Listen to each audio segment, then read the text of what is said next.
గ్రంథం ఆత్మానుభవాలు, echoes of the soul. Author Echo Bodine. గ్రంథ పరిచయం. రచయిత్రి Echo Bodine echoes of the soul అనే ఇంగ్లీషు పుస్తకాన్ని అద్భుతంగా వ్రాయడం జరిగింది. ఆమె చిన్నతనంలో ఎన్నో ఒడిదుడుకులు ఎదుర్కొని వాటిని అధిగమించి ఆత్మ ప్రబోధంతో ఆధ్యాత్మిక ఆత్మ మార్గంలోనికి ప్రవేశించడం జరిగింది. ఆమె ఆధ్యాత్మిక పయనంలో దేవదూతలు ఆమెకు సహకరించారని, వారితో పాటుగా అనేక మంది శ్రేయోభిలాషులు ఆమె తోడుగా నిలిచారని ఆమె వ్రాయడం జరిగింది. ఈ పుస్తకం ఒక విధంగా ఆమె ఆత్మకథ అని చెప్పవచ్చు. ఆమె ఆత్మానుభవాలు, ఆమె ఆత్మపయనం అని చెప్పవచ్చు. ఇంకా గ్రంథ విషయానికి వస్తే, రచయిత్రికి అనేక లోకాలతో, కక్ష్యలతో ఉన్న సంబంధం, ఆమె అనుభవాలు, లోకాలలో ఆమె ఆత్మగా పయనిస్తున్నప్పుడు ఆయా లోకవాసులతో ఆమె సంభాషణలు, పరిచయాలు, వారు ఏ విధంగా ఆమెకు మార్గనిర్దేశం చేశారు అనే విషయాలు ఆమె చాలా చక్కగా ఈ పుస్తకం చాలామంది జీవితాలకు ఒక ప్రేరణగా నిలిచింది. చాలా చక్కగా వివరించారు. ఈ పుస్తకం చాలామంది జీవితాలకు ఒక ప్రేరణగా నిలుస్తుంది. భౌతిక ప్రపంచంలోని వ్యక్తులు మనకు ఎలా సహాయపడుతుంటారో సూక్ష్మ లోకవాసులు కూడా అలానే సహాయపడుతుంటారని ఆమె తెలియజేసింది. దేవదూతలు భౌతిక శరీరం తీసుకోకుండా సూక్ష్మ లోకాలలో సంచరించే అనేక మంది మహాత్ములు ఎలా మన వెనుక అదృశ్యంగా ఉండి నడిపిస్తుంటారో, అలాగే మనం ఆపదలలో ఉన్నప్పుడు ఎలా రక్షిస్తుంటారో రచయిత్రి మహాత్ములు ఎలా మన వెనుక అదృశ్యంగా ఉండి నడిపిస్తుంటారో, అలాగే మనం ఆపదలో ఉన్నప్పుడు ఎలా రక్షిస్తుంటారో రచయిత్రి అనేక స్వానుభవాలతోనూ ఇతరుల అనుభవాలతోనూ వ్రాయడం జరిగింది. పునర్జన్మ సిద్ధాంతాలన్నీ, కర్మ సిద్ధాంతాలన్నీ, జనన మరణ రహస్యాలను ఆమె ఎంత బాగా వివరించారో ఈ పుస్తకం చదివిన తర్వాత మీకు అర్థమవుతుంది. కొందరు ఎందుకు బలవంతంగా శరీరం తీసుకోవలసి వస్తుంది, కొందరు భౌతిక శరీరంలోకి రాకుండా ఉన్నత లోకాల్లోని సంకల్ప స్వరూపులుగా, ప్రేమ స్వరూపులుగా ఉండి భూలోకవాసులకు ఎటువంటి సహాయం అందిస్తారో రచయిత్రి ఎంతో అద్భుతంగా వివరించారు. ఈ పుస్తకం చదివిన తర్వాత భూలోకం ఎంత వాస్తవమో, సూక్ష్మలోకాలు కూడా అంతే వాస్తవమని, భూలోకవాసులతో మన సంబంధాలు ఎంత వాస్తవమో సూక్ష్మలోకవాసులతో కూడా మన సంబంధాలు అంతే వాస్తవమని ఈ పుస్తకం చదివిన తర్వాత ఒకానొక ప్రగాఢమైన విశ్వాసం చదువులకు కలుగుతుంది. బౌద్ధ వాజ్మయంలో, దివ్య జ్ఞాన వాజ్మయంలో చెప్పబడే 7 కక్ష్యాలను గురించి రచయిత్రి చాలా చక్కగా వివరించడం జరిగింది. ఆమె ఆత్మాయనంలో 5వ కక్ష్యలోనికి ప్రవేశించిన తర్వాత ఆమెకు 6వ కక్షలోనికి ప్రవేశం లభించలేదని, ఆయా లోకాలకు సంబంధించిన వారికి మాత్రమే ఆయా లోకాలలోనే అనుమతిస్తారని దేవదూతలు తమకు వివరించారని రచయిత్రి ఎంతో వినయంగా వ్రాయడం జరిగింది. అంతేకాకుండా శిశువు జనన సమయంలో కూడా కొన్ని ఇబ్బందులు ఎదురైనప్పుడు ఆ శిశువు యొక్క ఆత్మతో సంభాషించి శిశువు యొక్క పూర్వజన్మను తెలుసుకుని శిశువు యొక్క తల్లికి కొన్ని సూచనలు చేసి ఆ ఇబ్బందులను తొలగించిన సందర్భాలు అనేకం. దీనితో పాటుగా చనిపోయిన వారి ఆత్మలతో సంభాషించడం, కారణాలు తెలుసుకోవడం, బాధలలో ఉన్నవారి బంధువులకు శరీరం వదిలి వెళ్ళిన వారి స్థితి వారికి చెప్పి స్వాంతన కలిగించడం కూడా రచయిత్రి జీవితంలో ఒక భాగం. ఆరోగ్యం సరిగా లేని వారికి దానికి గల కారణాలు దేవదూతల సహాయంతో కానీ లేక ఆమె దివ్య దృష్టితో కానీ తెలుసుకుని దానికి తగిన ప్రాయశ్చిత్తంగా అని లేక ఏదైనా ఒక పరిష్కారాన్ని కానీ సూచించి వారికి స్వస్థత చేకూర్చడం రచయిత్రి జీవితంలో ఒక ప్రధానమైన ఘట్టంగా భావించాలి. నిరాశ నిస్పృహలో పడి జీవితాన్ని అంధకారం చేసుకునే వారికి తన దివ్య దృష్టితో ఆ స్థితికి గల కారణాలు తెలుసుకొని వారిని ఆ స్థితి నుంచి రక్షించిన సందర్భాలు అనేకం. ఇంకా ఈ గ్రంథం అనువాదం గురించి శిరీష గారు ఈ గ్రంథాన్ని తెలుగులోనికి అనువదించిన విధానం అద్భుతంగా ఉంది. మూలమైన ఆంగ్ల గ్రంథాన్ని చదివి ఉండకపోతే శిరీష గారు ఈ పుస్తకాన్ని స్వయంగా రచించారేమో అన్న భావన కలుగుతుంది. అతి సులువైన సరళమైన భాషతో ఆమె ఈ పుస్తకాన్ని అనువదించారు. రచయిత్రి శిరీష గారిలో పరకాయ ప్రవేశం చేసి ఈ పుస్తకాన్ని అనువాదం చేయించారేమో అని నేను అనుకుంటున్నాను. శిరీష గారు ఇటువంటి మరికొన్ని అనువాదాలు చేయాలని కోరుకుంటున్నాను.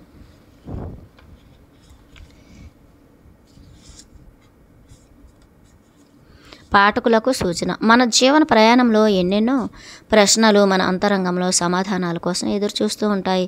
ప్రశ్నలు అనేకం అయినప్పటికీ వాటన్నింటి యొక్క సారాంశం మాత్రం ఇదే: అసలు మనం ఎవరం?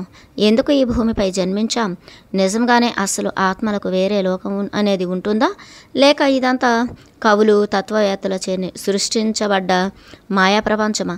ఒకవేళ నిజంగానే ఆత్మలకు వేరే లోకం కనుక ఉన్నట్లయితే ఆ లోకానికి మనకు గల సంబంధం ఏమిటి?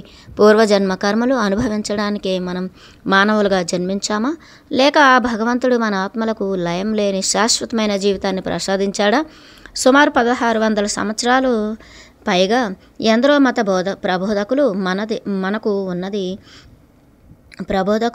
మనకు ఉన్నది కేవలం ఒక్కటే జీవితమని, ఆ జీవితానికి రక్షణ, ముక్తి కేవలం వారి చర్చిలోని బోధనల వల్లనే లభిస్తుంది అని, ఒకవేళ వారి ప్రబోధాలను, సిద్ధాంతాలను నమ్మకుండా ఉల్లంఘించినట్లయితే మరణాంతరం వారి ఆత్మ నరకానికి వెళ్ళి భగవంతుని తప్పకుండా శిక్షించబడుతుందని బోధించేవారు. కానీ ప్రస్తుతం ఆధ్యాత్మిక చైతన్యం ప్రపంచమంతా వెల్లివిరుస్తోంది. గత 5 సంవత్సరాలుగా ప్రజలు వారి మనస్సును గెలవటానికి, ఆత్మోన్నతి పొందటానికి ప్రయత్నిస్తున్నారు. ప్రస్తుతం వారు తమ బుద్ధిని మరింత విస్తరింపజేసి తద్వారా విశ్వమంతటా నిండి ఉన్న చైతన్యాన్ని, ఆత్మజ్ఞానాన్ని అందుకోగలుగుతున్నారు. ఇంతకుముందు ఎప్పుడూ లేనంతగా అందరూ తమకు ఆ పరమాత్మతో ఉన్న సంబంధాన్ని తెలుసుకోవటానికి ప్రయత్నిస్తున్నారు. అసలు మనం ఆత్మ చైతన్యం కలిగి ఉన్న మానవులమా, లేక మానవ శరీరాన్ని ధరించిన ఆత్మస్వరూపులమా అన్న ప్రశ్న అందరినీ తొలిచివేస్తోంది. ఈ భూమి మీద కొందరు అతీంద్రియ శక్తులతో జన్మించారు. ఆ శక్తి కొందరిని అనమాన్య గాయకులుగా, నాట్యాచారులుగా, గొప్ప కళాకారులుగా తీర్చిదిద్దుతోంది. ఆ శక్తి ఇంకొందరిని ఆధ్యాత్మికవేత్తలుగా, సిద్ధులుగా, యోగులుగా తయారు చేస్తోంది.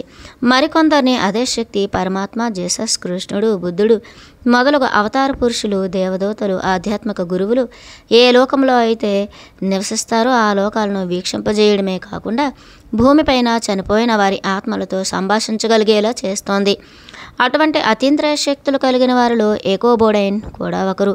నా పుస్తకం ద మెసెంజర్స్ ఆవిష్కరించిన తర్వాత 24 గ్రామాలకు పర్యటిస్తూ ఒక ఆధ్యాత్మిక సదస్సులో పాల్గొన్నప్పుడు మొట్టమొదటిసారిగా నేను ఎకోని కలిశాను. ఆ సదస్సును ఏర్పాటు చేసిన వ్యక్తి నన్ను విశిష్టమైన, ప్రత్యేకమైన శక్తులు కలిగి ఉన్న వ్యక్తిని పరిచయం చేయబోతున్నట్లు చెప్పారు. ఆమెను చూడగానే తన అతీంద్రియ శక్తి సామర్థ్యాలను నేను అనుభూతి చెందాను. ఆవిడ నాకు ఇచ్చిన ఎకోస్ ఆఫ్ ద సోల్ పుస్తకాన్ని మొత్తం 2 విడతల్లో చదివాను. ఆ పుస్తకం చదివిన ప్రతి ఒక్కరికి తమ జీవిత లక్ష్యాలను పూర్తిగా అర్థం చేసుకోవడానికి ఉపయోగపడేటట్లుగా వ్రాయబడింది. ఎకోస్ ఆఫ్ ద సోల్ పుస్తకం చదువుతున్నంతసేపు ఒక అద్భుతమైన, ప్రశాంతమైన ప్రదేశంలో కూర్చొని ఎకోబోడైన్తో వ్యక్తిగత సంభాషణ జరుపుతున్నట్లుగా అనుభూతి చెందుతారు. అంతేకాకుండా మీకు అత్యంత ఆప్తమిత్రులు మీ చుట్టూ కూర్చున్నట్లుగా ఒక సౌమ్యమైన, ప్రియమైన వ్యక్తి తన అనుభవాలను, అంతర్గత విషయాలను పంచుకుంటున్నట్లుగా ఉంటుంది. ఆ పుస్తకం పూర్తి అయ్యే వరకు చదవడం ఆపాలనిపించదు. ఆ పుస్తకం చదివిన తర్వాత మీ మనస్సు, ఆత్మ ఆనందంతో పులకరిస్తాయి. మీరు మీ జీవిత పరమార్థాన్ని తెలుసుకుంటారు. మీ జీవన ప్రయాణం పట్ల మీకు పూర్తి అవగాహన వస్తుంది. మీకు అందించబడిన ఆధ్యాత్మిక విషయాలు ఎంతో మేధోపరమైనవే కాకుండా ప్రాముఖ్యమైనవి కూడా. ఎప్పుడైతే మీరు ఎకోతో కలిసి ఆత్మలోకానికి ప్రయాణిస్తారో మరణం అనేది అసత్యం, అది కేవలం ఆత్మ యొక్క పరివర్తన అని తెలుసుకుంటారో అప్పుడు మీ మనస్సు ఆనందోత్సాహాలతో నిండిపోతుంది. అందరి జీవితాలు ఏ విధంగా ఉన్నప్పటికీ ఎవరి జీవిత పరమార్థం వారికి అర్థమవుతుంది. మీరు ప్రేమించిన వారిని కోల్పోవడం వలన కలిగిన హృదయ వేదన నుంచి ఎకోస్ ఆఫ్ ద సోల్ మీకు ఉపశమనం కలిగిస్తుంది. మీరు ప్రేమించిన వారు కేవలం తాత్కాలికంగానే ఈ భౌతిక ప్రపంచం నుంచి దూరమయ్యారని, ఆత్మపరంగా కాదని మీ ప్రస్తుత జీవితం ఆత్మ ప్రయాణం అనే పుస్తకంలో కేవలం ఒక అధ్యాయం మాత్రమే గుర్తిస్తారు. ఆమెకున్న అతీంద్రియ శక్తులను గురించి ఎకోబోడైన్ మనతో పంచుకుంటారు. ఆవిడ మీకు అందించిన ఆత్మజ్ఞానాన్ని మీరు ఆస్వాదించిన తర్వాత ఇతరులతో పంచుకోకుండా ఉండలేరు. మీ ఆత్మ తనకు లభించిన ఈ జ్ఞానం వలన ఆనందోత్సాహాలతో ఉరకలు వేస్తుంది. మీ జీవన పర్యంతము ఆ పరమాత్మ మీకు తోడు ఉండుగాక. నిక్ బన్నిక్, రచిత ఇన్ గాడ్స్ ట్రూత్. ఉపోద్ఘాతం. నేను 17 సంవత్సరముల వయస్సులో ఉన్నప్పుడు పుట్టుకతోనే అతీంద్రియ శక్తులను స్వస్థత చేకూర్చే సామర్థ్యాలను కలిగి ఉన్నానని తెలుసుకున్నాను. ఈ విషయం నన్ను ఎంతగానో ఆశ్చర్యానికి గురి చేసింది. నా బాల్యం మొత్తంలో నేను తరచూ ఉంటూ ఉన్న మాట తప్పితే నాకు నా కుటుంబ సభ్యులకు అతీంద్రియ శక్తులు ఉన్నాయని తెలియజేసేది ఏది మా మధ్య పశ్చిమ దేశాలలో కనీవిని ఎరుగం. ఇదంతా ఒకరోజు రాత్రి 1965వ సంవత్సరం శిశిర ఋతువులో నా సోదరుడు డ్రమ్స్ వాయించడం నేర్చుకున్న కొత్తల్లో సాధన చేయడానికి మా ఇంటి కింద ఉండే గదిలోకి వెళ్ళినప్పుడు మొదలైంది. నేను నా తల్లిదండ్రులు, నా సోదరి, నా ఇంకో సోదరుడు అప్పుడే రాత్రి భోజనం పూర్తి చేసుకుని కబుర్లు చెప్పుకుంటూ అక్కడే కూర్చున్నాం. నా సోదరుడు తనకు వచ్చి రాని రీతిలో ఆ వాయిద్యాన్ని 5 నిమిషాలు మ్రోగించాడు. అకస్మాత్తుగా నా సోదరుడు మోగిస్తున్న శబ్దం ఆగి ఒక మధురమైన సంగీతం ఆ గది నుంచి వినిపించసాగింది. ఆ శబ్దం ఏమిటో తెలియజేస్తారని మా తండ్రి వైపు చూశాం. మా తండ్రి గారు అది నా సోదరునికి తాను ఇచ్చిన శాండీ నెల్సన్ రికార్డింగ్ అని చెప్పారు. కానీ ఆయన చెప్పిన సమాధానం మమ్మల్నే కాదు కదా, ఆయనని కూడా సంతృప్తిపరచలేదు. తర్వాత ఆ మధురమైన సంగీతం ఆగిపోయింది. భయభ్రాంతులకు లోనైన నా సోదరుడు మెట్లపై నుంచి పరుగెత్తుకుంటూ వచ్చి వణుకుతూ అక్కడ ఏం జరిగిందో ఇలా వివరించాడు. అతడు తన వాయిద్యం ముందు కళ్ళు మూసుకొని కూర్చుని ఓ స్వరాన్ని సాధన చేస్తుండగా ఒక తెల్లని ఆకారం గాలిలో తేలుతూ తన దగ్గరకు వచ్చిందని, మా సోదరుని చేతుల మీద దాని చేతులు ఉంచి మేము విన్న ఆ అద్భుతమైన స్వరాన్ని ఆ ప్రకారమే మోగించిందని, తాను అక్కడున్న సమయం అంతా కళ్ళు మూసుకుని ఉన్నప్పటికీ ఆ ఆకారాన్ని స్పష్టంగా చూడగలిగానని, ఆ తర్వాత అది తన చేతిని వదిలిపెట్టి గది నుంచి గాలిలో తేలుతూ బయటకు వెళ్ళిపోయిందని చాలా భయపడుతూ చెప్పాడు. మా సోదరుని మాటలకు మేము ఎంతో దిగ్భ్రాంతి చెందాం. మాకు అటువంటి ఊహాతీతమైన విషయాల గురించి ఏమీ తెలియదు. కానీ ఈ రకమైన సంఘటనలను మేము మళ్ళీ ఎదుర్కోవాల్సి వచ్చింది. మా చిన్న వయసులో మనల్ని పైనుంచి దేవతలు వీక్షిస్తూ ఉంటారన్న విషయమే తప్ప మా కంటికి కనబడకుండా ప్రక్కనే ఉండి మనకు సహకరించే ఆత్మస్వరూపాలు, స్పిరిట్ గైడ్స్, గార్డియన్ ఏంజల్స్ ఉంటారన్న విషయం మా ఆలోచన పరిధిలోనే లేదు. మేము నేర్చుకున్న మత బోధనలలో కూడా ఇటువంటి విషయాలు సంభవిస్తాయని చెప్పలేదు. మా మనస్సులో ఎన్నో ప్రశ్నలు తలెత్తుతున్నప్పటికీ ఏం మాట్లాడాలో తెలియక మౌనంగా కూర్చున్నాం. కానీ మా అందరికీ తెలుసు మా సోదరుడు అటువంటి కథలను అల్లడని. అంతేకాక మేమంతా కూడా ఈ సంగీతాన్ని మా చెవులారా విన్నాం కనుక దీనంతటికీ అర్థం ఏమై ఉంటుంది? ఎందుకు ఇదంతా మా సోదరునికి జరుగుతోంది? ఆ తెల్లని ఆకారం మాకు కూడా కనిపిస్తుందా? అన్ని సందేహాలే. మా అమ్మ ఓ ప్రార్థనా స్థలానికి చెందిన వ్యక్తి. ఆ సంఘంలోని ఒక వ్యక్తి ఆత్మలోకాల నుంచి భూమి మీదకు సందేశాలు చేరవేసే ఒక ఆవిడ మీడియేటర్ ఫోన్ నెంబరు మా అమ్మకు ఇచ్చారు. వెంటనే మా అమ్మ ఆవిడ మీడియంకు ఫోన్ చేయగా ఆవిడ మా అమ్మ ఫోన్ కోసమే ఎదురు చూస్తున్నానని అన్నారు. తెల్లని ఆకారం మా సోదరునికి తాను గురువు కాదలుచుకున్నారు. వారు తెల్లని ఆకారం మా సోదరునికి తాను గురువు కాదలుచుకున్నారు అని చెప్పారు. అంతేకాకుండా మా తల్లిగారి సంతానమైన మేము నలుగురం అతీంద్రియ శక్తి సామర్థ్యాలు కలిగి ఉన్నామని, మమ్మల్ని లోతుగా పరిశీలించడానికి తనను కలవమని చెప్పారు. ఈ విషయాలు విన్నాక మాకు ప్రశాంతత కరువైంది. ఆధ్యాత్మిక గురువులు డ్రమ్స్ వాయించటం ఏమిటి? మాకు అందరికీ అతీంద్రియ శక్తులు ఉన్నాయా? అసలు అతీంద్రియ శక్తులు కలిగి ఉండటం అంటే ఏమిటి? అసలు వీటన్నింటి అంతరార్థం తెలుసుకోవటానికి ఆవిడను తప్పకుండా కలవటానికి వెళ్ళాలని మా అమ్మకు చెప్పాను. ఓ వారం తర్వాత ఆమెని మొదటిసారి కలిసాం. ఈ ఓల్సిన్ను మొదటిసారి కలిశాక నా జీవితాన్ని మార్చేసే అనుభవం నాకు ఎదురైంది. నేను ఆవిడను కలవటానికి వెళ్ళినప్పుడు ఆమె ఒక గదిలో కూర్చుని పుస్తకం చదువుకుంటున్నారు. ఈ ఓల్సిన్ చాలా మంచి వ్యక్తి. ఆవిడ సుమారు 50 సంవత్సరాల వయసులో ఇంగ్లాండ్ను విడిచిపెట్టి సెయింట్ పాల్, మిన్నెసోటాలో నివసించసాగారు. ఇండియానాలో డిప్లొమా సంపాదించినట్లుగా ఆవిడ ఇంట్లో గోడ మీద సర్టిఫికేట్ తగిలించి ఉంది. అంతేకాక ఆవిడ మీడియంషిప్లో డిగ్రీ కూడా సంపాదించారు. కొందరికి ఇటువంటి అతీంద్రియ శక్తులు ఎక్కడి నుంచి వస్తాయి అన్న విషయం నా ఊహకు కూడా అందేది కాదు. ఇటువంటి శక్తులు పెంపొందించుకోవడానికి పాఠశాలలు కూడా ఉన్నాయన్న విషయం నన్ను ఆశ్చర్యానికి గురి చేసింది. ఆవిడను నేను కలిశాక కొంత సమయం తదేకంగా నా వంక చూసి, నేను పుట్టుకతోనే దివ్య దృష్టి జరగబోయే విషయాలను ముందుగానే తెలుసుకునే శక్తి, అప్రత్యక్ష శ్రవణం, వేరే లోకాలలోని ఆత్మలతో సంభాషించగలిగే నైపుణ్యంతో, స్పిరిచువల్ హీలింగ్, ఉన్నత లోకాలలోని ఆత్మల సహాయంతో ఇక్కడి మానవులకు స్వస్థత చేకూర్చగలిగే సామర్థ్యంతో జన్మించాను అని చెప్పారు. అంతేకాక నేను పుస్తకాలను రచిస్తానని, రేడియో టీవీల ద్వారా ప్రఖ్యాతి పొందుతానని, ప్రపంచమంతా పర్యటిస్తూ సుప్రసిద్ధురాలని అవుతానని కూడా చెప్పారు. నాకు ఉన్న అతీంద్రియ శక్తి సామర్థ్యాలలో పూర్తి ప్రావీణ్యం పొందిన తర్వాత ఇతరులకు కూడా అతీంద్రియ శక్తులు ఎలా పెంపొందించుకోవాలో నేర్పుతానని తెలియజేశారు. ఆవిడ చెప్పినదంతా విన్న తర్వాత నాకు అతీంద్రియ శక్తులు ఉన్నట్లుగా నాకు అనిపించటం లేదని, నాకు అందరిలాగే భర్త, పిల్లలతో సర్వసాధారణమైన జీవితాన్ని గడపడానికి ఆశపడుతున్నానని చెప్పాను.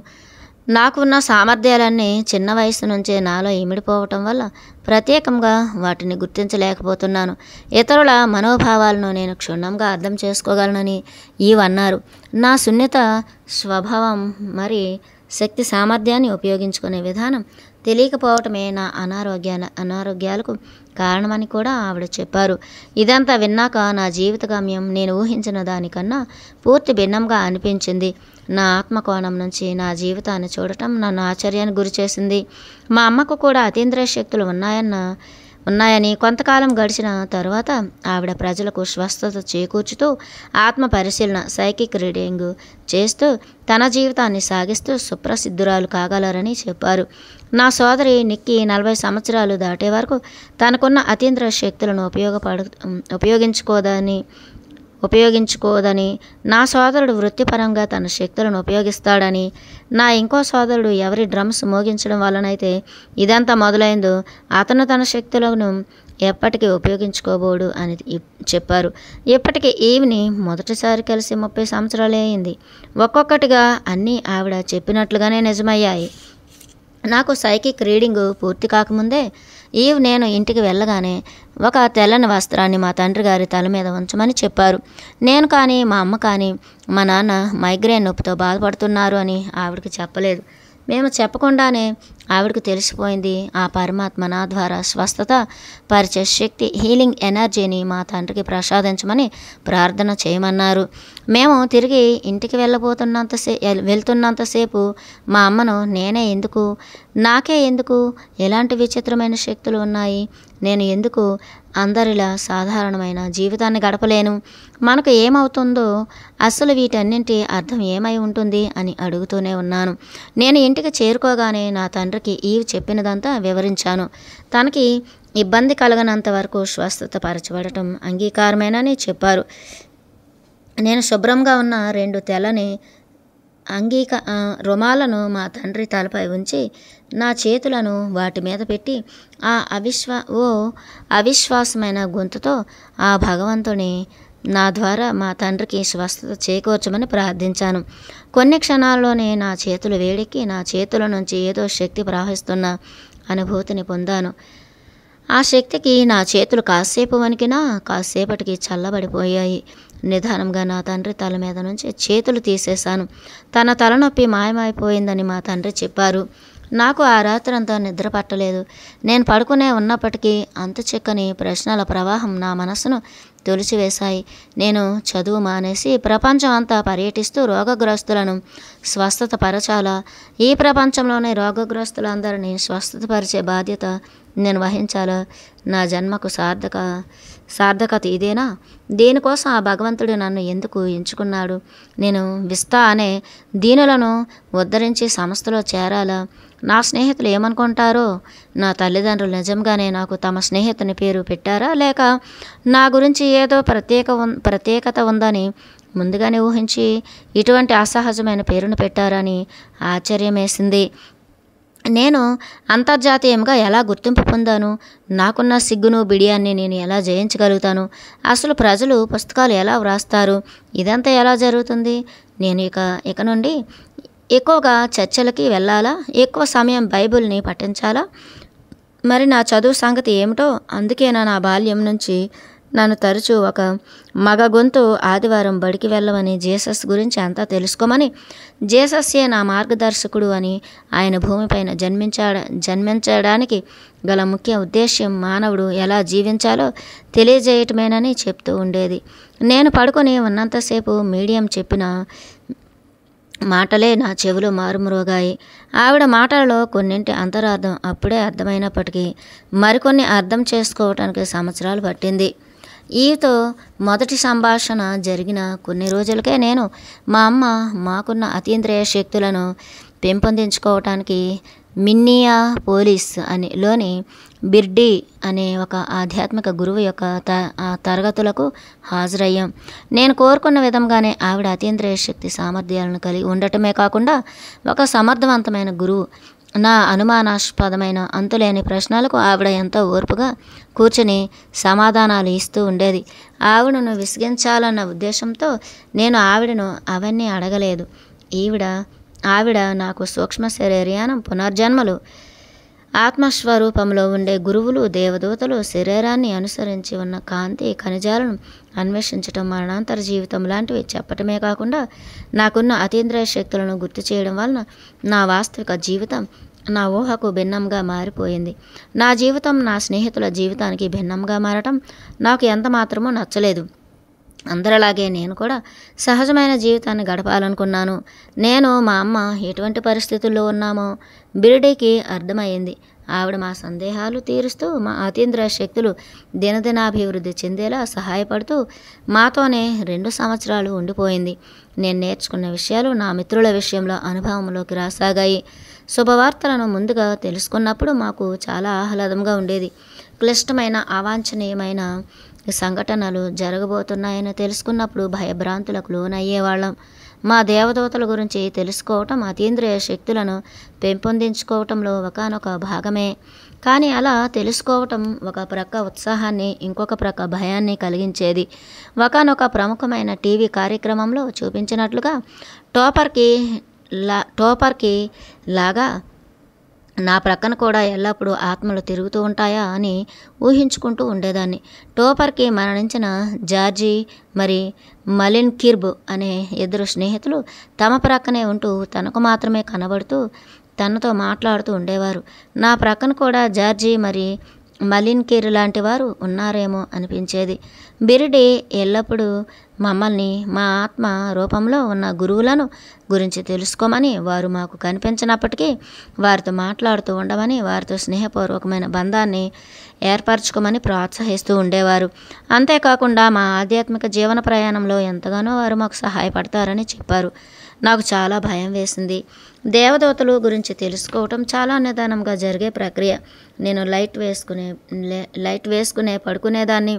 ఎందుకంటే నా సోదరుని దేవదూతలులాగా నా దేవదూతలు కూడా గాలిలో తేలుతూ ఉంటే నేను భయపడకుండా ఉండడానికి.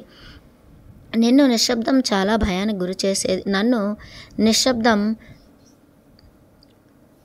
భయానికి గురి చేసేది కనుక నేను ఎల్లప్పుడూ రేడియోని మ్రోగిస్తూ ఉండేదాన్ని. వాళ్ళు నాతో మాట్లాడటం మొదలు పెట్టేస్తారేమోనని నాకు చాలా గుబులుగా ఉండేది. అంతేకాకుండా వారి మాటలు ఎలాంటి శబ్దాలతో గోచరిస్తాయోనని ఆశ్చర్యంగా ఉండేది. నేను వంటగదిలో పనిచేసుకుంటూ ఉన్నప్పుడు మొట్టమొదటిసారి నా దేవదూతలు మాటలను విన్నాను. వారు ఒక సున్నితమైన స్వరంతో మాట్లాడారు. సరిగ్గా చెప్పాలంటే నాలోనే ఒక ఆలోచన మెదిలినట్లుగా అనిపించింది. ఆ స్వరం నా పేరు థియోడిర్, కానీ నువ్వు నన్ను టెడ్డీ అని పిలవచ్చు అని చెప్పింది. తర్వాత నా లోపల నుంచే ఒక ఆడగొంతు నా స్వరం కాదు వినిపించింది. నా పేరు అన్న అని చెప్పింది. నాకు వినపడిన ఈ కంఠధ్వనులు నా ఆలోచన కన్నా భిన్నంగా ఏమీ అనిపించలేదు. నేను వాళ్ళను ఇంకా నాతో మాట్లాడమని అడిగాను. కానీ వాళ్ళు అంతకుమించి ఏమీ మాట్లాడలేదు. కారణ శరీరంతో ఉండే గురువులు ఎక్కువ మాట్లాడారని, మనకు విషయం ఎంతవరకు అవసరమో అంతవరకే చెప్తారని బిర్డీ నాతో చెప్పారు. దేవదూతలు నాతో మాట్లాడడానికి ఇబ్బంది పడకూడదని అప్పటి నుంచి నేను ఇంట్లోనూ కారులో వెళ్ళేటప్పుడు రేడియోని మ్రోగించడం ఆపేశాను. నాలో భయం తగ్గుతున్న కొద్దీ నాతో ఎక్కువసార్లు వారు సంభాషించడం మొదలుపెట్టారు. నేను ఎదుటివారిని స్వస్థతపరుస్తున్నప్పుడు నా దేవదూతలు నాకు ఎంతగానో సహకరించేవారు. అంతేకాక మాకున్న స్వస్థత శక్తిని, ఆత్మ పరిశీలన శక్తిని, సైకిక్ రీడింగ్ను నేను క్షుణ్ణంగా అవగతం చేసుకోవడానికి కూడా ఎంతగానో తోడ్పడ్డారు. 1970 ముందు వరకు సైకిక్ రీడింగ్ జరపడానికి ప్రభుత్వం ఒప్పుకునేది. కనుక నేను ప్రస్తుతం నాకున్న స్వస్థత శక్తిని కేవలం నా కుటుంబ సభ్యులకు మాత్రమే ఉపయోగించగలను. నేను స్వస్థత చేకూర్చే వ్యక్తుల మీద చేతులు ఎక్కడ ఉంచాలి, ఏం మాట్లాడాలి అన్న విషయంలో దేవదూతలు నాకు మార్గదర్శకత్వం చేస్తుండేవారు. అంతేకాక వారు నాకు కొన్ని పద్ధతులను, నైతిక విలువలను, నా పరిమితులను నాకు అర్థమయ్యేలా చెప్పేవారు. మరణం అంటే కేవలం స్వస్థత చెందటమేనని, అది ఆరంభమే కానీ అంతం కాదని నాకు అర్థం అయ్యేలా తెలియచెప్పేవారు. మరణం అనేది సర్వసాధారణమైన విషయమని చెవిలో ఇల్లు కట్టుకొని చెబుతూ ఉండేవారు. కొన్ని సంవత్సరాలకు నా దేవదూతలు మారిపోయారు. నా పాత మార్గదర్శకులు వేరొకరికి సహాయపడటానికి వెళ్ళారు కనుక కొత్త మార్గదర్శకులు వారి స్థానాన్ని తీసుకున్నారు. అమెరికన్ మార్గదర్శకులు నాకు ప్రేతాత్మలను వదిలించటం, భూమాతను గౌరవించటం, మరి ప్రకృతి సహజంగా మనకు లభించిన కొన్ని స్వస్థత పరిచే విధానాలను నేర్పించారు. కొన్ని సందర్భాలలో రోగికి క్లిష్టమైన స్వస్థత అవసరమైనప్పుడు అమెరికన్ మార్గదర్శకులు నా కార్యాలయంలోకి వచ్చి నా ద్వారా రోగికి స్వస్థత చేకూర్చేవారు. చాలాసార్లు జీసస్ నేను స్వస్థపరిచే చోటుకు వచ్చి నా ద్వారా స్వస్థత చేకూర్చేవారు. ఒకసారి స్వస్థపరచబడే వ్యక్తి నిద్రావస్థలో ఉన్నప్పుడు అతని ఆత్మను అతని శరీరం నుంచి బయటకు తీసుకువచ్చి దానిని పట్టుకుని వెళ్ళిపోయారు. ఇదంతా నేను నా దివ్య దృష్టితో చూడగలిగాను. జీసస్ ఆ ఆత్మను ఓ నదిలో ముంచి చెడుని శుభ్రపరిచి మళ్ళీ ఆత్మను నిదానంగా తీసుకుని వచ్చి తిరిగి అతని శరీరంలోకి అమర్చారు. స్వస్థత పరచబడిన వ్యక్తికి మెలకువ వచ్చిన తర్వాత నాతో తనకి ఒక కల వచ్చిందని, ఆ కలలో జీసస్ తనను ఓ నదికి తీసుకువెళ్ళి తన పాపాల నుంచి పరిశుభ్రత పరిచాడు అని చెప్పాడు. ఎప్పుడైతే అమెరికన్ మార్గదర్శకులు జీసస్ యాంగ్ ఓ పురాతనమైన చైనీస్ వైద్యుడు, కొందరు దేవదూతలు నాతో కలిసి పనిచేస్తున్నారో చెప్పాడు. అప్పుడు స్వస్థతపరచబడే వ్యక్తులు వారి యొక్క ఉనికిని సహజంగానే తెలుసుకోగలిగేవారు. 1983లో నా మార్గదర్శకులు ఆధ్యాత్మికంగా స్వస్థత చేకూర్చే పద్ధతుల మీద నేను ఒక సరళమైన పుస్తకం వ్రాయవలసి ఉందని వారు చెప్పారు. నాకు పుస్తకాలు వ్రాయటం తెలియదని చెప్పాను. పుస్తకం పూర్తయ్యే వరకు నాకు సహాయపడతామని అభయం ఇచ్చి నాతో ఆ పనిని పూర్తి చేయించారు. నా మొదటి పుస్తకం హ్యాండ్స్ దట్ హీల్ 1985లో ఏసిఎస్ పబ్లికేషన్స్ ద్వారా ప్రచురితమైంది. మొదటి ప్రచురితం అయిన తరువాత నాకు లభించిన అనుభవంతో కలిపి 1996లో రెండవసారి ప్రచురించాం. అంతుచిక్కని మానసిక సమస్యలే అన్ని శారీరక సమస్యలకు కారణమని తెలియజేస్తూ ఒక పుస్తకం వ్రాయవలసిన అవసరం ఉందని 1989లో నా మార్గదర్శకులు చెప్పారు. ఆ పుస్తకము ఫ్యాషన్ టు హీల్ పేరుతో నటరాజు పబ్లికేషన్స్ ద్వారా 1993లో ప్రచురించడం జరిగింది. అంతేకాక 1990లో నేను ప్రేతాత్మలను చూసే శక్తిని కూడా కలిగి ఉన్నానని తెలుసుకున్నాను. నా సోదరుడు మైఖేల్కి కూడా ఆ శక్తి ఉండటం వల్ల 1980లో సోదరి ప్రేతాత్మలను నిర్మూలించే జట్టుగా ఏర్పడి ఇళ్లల్లో ఎప్పటి నుంచో ఉంటున్న ప్రేతాత్మలను పారద్రోలుతూ కొన్ని సంవత్సరాలు గడిపాం. నేను ఎన్నో స్థానిక మరియు జాతీయ టీవీ కార్యక్రమాలలో, ఉదాహరణకు Sally, Jessy Raphael, the other side, the unexplained sightings and encounters, strange universe, looking బియాండ్లో ప్రసిద్ధి చెందాను. నా కుటుంబం అమెరికాలోని అతీంద్రియ శక్తులు కలిగి ఉన్న కుటుంబంగా ప్రఖ్యాతిగాంచింది. అతీంద్రియ శక్తి సామర్థ్యాలను కలిగి ఉండటం అదృష్టంగా భావిస్తున్నప్పటికీ నా జీవితాన్ని కొన్నిసార్లు భారంగా గడిపాను. అత్యద్భుతమైన మార్గదర్శకులు నాకు ఎన్నెన్నో నమ్మలేని విషయాలను నేర్పించారు. నేను 25 సంవత్సరాలకు పైగా ప్రాథమిక మరియు ఉత్తమ స్థాయిలో అతీంద్రియ శక్తులను పెంపొందించుకోవటం నేర్పించడమే కాకుండా ఆధ్యాత్మిక స్వస్థత, సైకిక్ హీలింగ్ని ఎలా ఉపయోగించుకోవాలో కూడా బోధించాను. పుస్తక పరిణామక్రమం. ఈ పుస్తకం మొట్టమొదటగా ప్రేతాత్మలను నిర్మూలించడానికి వ్రాసినప్పటికీ మధ్య మధ్యలో ఆత్మ జీవితం పైన, ఆత్మ యొక్క దృక్పథం, మరణం, మరణాంతర జీవితం గురించి వివరిస్తుంది. పుస్తక ప్రచురణకర్తలు కూడా చాలా ఆసక్తి చూపించారు, కానీ ఎప్పుడు ఏవో అవాంతరాలు ఏర్పడుతూ ఉండటం వల్ల కుదరలేదు. రచించి చాలా నెలలు గడిచినప్పటికీ పుస్తకం నా అటక నుంచి దిగి ప్రచురణకు నోచుకోలేదు. అలా అని పుస్తకాన్ని ముందుకు తీసుకుని వెళ్ళడానికి ఏం చేయాలో కూడా నాకు అర్థం కాలేదు. కానీ నా మార్గదర్శకులు దేనికైనా సరైన సమయం వస్తుందని, అప్పటి వరకు ఓర్పు వహించాలి అని చెబుతూ ఉండేవారు. నా ఏజెంట్ నా పుస్తకంలోని విషయం మీకు ఎట్లా తట్టిందని అడుగుతూ ఉండేవాడు. కానీ ఆ విషయం అతనికి చెప్పడానికి సంకోచించేదాన్ని. ఆ విషయమై 1997 వసంతకాలంలో అతీంద్రియ శక్తులు కలిగి ఉన్న నా స్నేహితుడు వారెన్ అంగర్ నా పుస్తకం గురించి ఇంకేదైనా విషయం తెలియజేస్తాడేమోనని అడిగాను. అప్పుడు వారెన్ అంగర్ నాతో పుస్తకం యొక్క అంశం మొత్తం తప్పని చెప్పాడు. ఈ పుస్తకం గురించి అన్ని సందేహాలు తీర్చే ఓ స్నేహితురాలిని నేను త్వరలోనే కలుస్తానని చెప్పాడు. ఈ పుస్తకాన్ని పూర్తి చేయాలన్న ఉద్దేశ్యంతో ఆ మరుసటి వారం నుంచి నా శిక్షణా తరగతుల విద్యార్థులకు, క్లయింట్స్కు సెలవు ప్రకటించాను. ఈ పుస్తకాన్ని పూర్తి చేసే విషయంలో నేను పడిన మానసిక సంఘర్షణను తెలియజేసి వారికి ఏమైనా ఉన్నత లోకాల నుంచి ఏదైనా విషయాలు తెలిస్తే నాకు అందజేయమని నా విద్యార్థులను కోరాను. ఆ రోజు సాయంత్రం శిక్షణా తరగతి నుంచి ఇంటికి వెళుతున్నప్పుడు నా సహోద్యోగి శ్రేయిల్ గ్రెషి ప్రచురణకర్త కోరినట్లు పుస్తకాన్ని పూర్తి చేయడానికి తగిన కొన్ని సలహాలను నాకు ఇచ్చింది.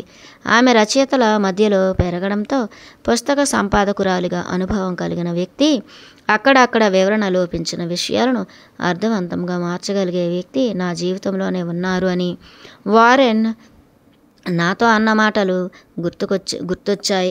నా సమస్యలకు పరిష్కారం ఇవ్వగలిగే వ్యక్తి ఈవిడేనని నాకు అర్థమయ్యింది. నేను వ్రాసిన పుస్తకాన్ని శ్రేయిల్కి అందించాను. ఒక వారం రోజుల తర్వాత నాకు ఆవిడ ఫోన్ చేసి పుస్తకం యొక్క ధాతువు మొత్తం తప్పని చెప్పింది. ఆ మాటకు నా ఒళ్ళంతా పులకరించింది. నేను ఏదైతే అనుకున్నానో ఆవిడ కూడా అదే చెప్పేసరికి నాకు చాలా సంతోషంగా అనిపించింది. ఒకనాడు మేమిద్దరం ఈ విషయాన్ని గురించి చర్చించుకోవడానికి కలిసాం. ఆవిడ నన్ను ఒక్కటే ప్రశ్నించారు, నేను ప్రేతాత్మల గురించి వివరించడం ముఖ్యమా లేక ఆత్మ గురించి వివరించడం ముఖ్యమా అని. అప్పుడు నేను ఆత్మ గురించిన వివరణే ముఖ్యమని, కానీ నా ద్వారా ప్రసారమయ్యే టీవీ కార్యక్రమాలు అన్నీ ప్రేతాత్మల మీదనే ఎక్కువగా ఉండడంతో ప్రజలు ఎలాంటి కథలను ఎక్కువగా చదవడానికి ఇష్టపడతారు అని అనుకున్నానని చెప్పాను. అప్పుడు శ్రేయిల్ నాతో ఈ పుస్తకం యొక్క దృష్టి ముఖ్యంగా ఆత్మ యొక్క పరిణామ క్రమం గురించి ఉండాలని, ప్రేతాత్మల కథల గురించి కాదని చెప్పారు. ఆవిడ ప్రతి అధ్యాయాన్ని చదివి అవసరమైన మార్పులు చేర్పులను చేసి అక్కడక్కడ ముఖ్య విషయాలను చేర్చారు. శ్రేయిల్ సహాయంతో నేను పుస్తకం యొక్క అంశాలను పూర్తిగా మార్చి అందరికీ ఉపయోగపడేటట్లుగా పుస్తకం యొక్క మూలాన్ని నిలబెట్టడం జరిగింది. నా విద్యార్థులు నా దగ్గర ఉన్న కథలు చాలా బాగుంటాయి అని చెబుతూ ఉండేవారు. కనుక నేను ఎటువంటి విషయాన్ని చెబుతున్నా దాన్ని కథల రూపంలోనే తెలియజేయాలనుకున్నాను. నేను ఈ పుస్తకంలో ప్రస్తావించిన కథలు వాస్తవిక సంఘటనలకు దగ్గరగా ఉంటాయి. అంతేకాక కథలలోని వ్యక్తుల జీవితాన్ని గుప్తంగా ఉంచడం కోసం వారి పేర్లను ఉద్దేశపూర్వకంగా మార్చడం జరిగింది. సందర్భానుసారం సంఘటనలలో చిన్న చిన్న మార్పులు చేయడం జరిగింది. చాలా నెలలు గడిచినప్పటికీ ఈ పుస్తకాన్ని ఏ పేరును నిర్ణయించలేకపోయాను. కొంతకాలం ఆగితే మంచి పేరు దానంతట అదే తడుతుందని అనిపించింది. ఒకనాడు శ్రేయిల్ ధ్యాన స్థితిలో ఉండగా నా పేరు పుస్తకం యొక్క పేరులో తప్పకుండా ఉండాలని స్ఫురించినట్లు చెప్పింది. ఆ పుస్తకానికి సరిపడా పేర్లు తనకు ధ్యానంలో ఇవ్వబడ్డాయని, వాటిని ఒక చోట వ్రాసి ఉంచాను అని తర్వాత చెబుతాను అని అంది. అప్పుడు నేను నా పేరు పుస్తకం యొక్క పేరులోన నేను అలా ఎప్పుడూ అనుకోలేదు. ఆ పేరు ఏమై ఉంటుంది? ఎకోస్ ఆఫ్ ది సోల్ అని శ్రేయిల్ను అడిగాను. శ్రేయిల్ తను అనుకున్న పేరు ఆమెకు గుర్తులేదని 2 గంటల తర్వాత ఫోన్ చేసి ఎకోస్ ఆఫ్ ది సోల్ అన్న పేరే తనకు ధ్యానంలో వినపడిన పేరని నిర్ధారించింది. కానీ ఆ పుస్తకానికి నా పేరు పెట్టమనడం నాకు చాలా ఆడంబరంగా అనిపించింది.